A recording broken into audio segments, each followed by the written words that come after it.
泰勒斯以新作為傲，星夢人生華麗登場，淚水歡笑交織的自畫像。流行天后泰勒斯8月底才震撼宣布與球星男友崔維斯凱爾西訂婚的喜訊，造成全球社群一片祝福洗版。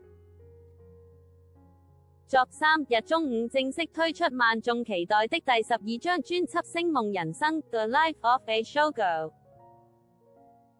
專輯在 The Eras Tour 巡演期間的休息日前往瑞典錄製，泰勒斯形容這是一張如自畫像般的作品。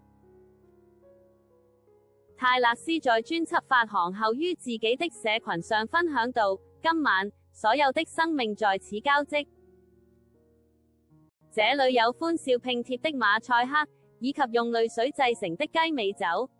在這裏，知音們唱着相同的歌，這一切是如此美麗，令人欣喜若狂，也讓人恐懼。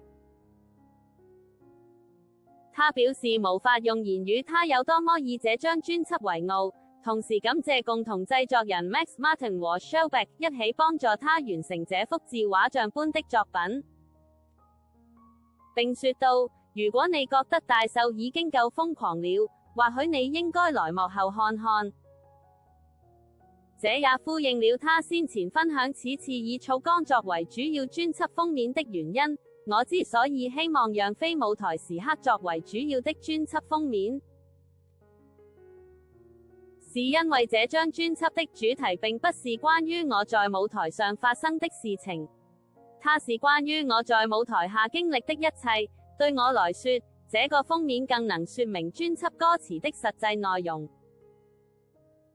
為了讓台灣樂迷一同歡慶《星夢人生》專輯發行，環球音樂於台北、台中、高雄的誠品音樂館指定門市。誠品生活松煙音樂館、誠品生活原道店音樂館、誠品生活高雄大遠百店音樂館盛大舉辦預購會，即日起至10月6日。凡至指定門市預購《星夢人生》專輯 CD 一張，即可獲得限定預購禮《星夢人生》專輯明信片加專輯貼紙一組，限時限量，送完為止。除了預購禮外，上述指定門市現場還有泰勒斯展示專區供樂迷打卡拍照。泰勒斯全新專輯《星夢人生》數位平台已經上線，實體發行日將於日後公佈於環球音樂西洋臉書粉專。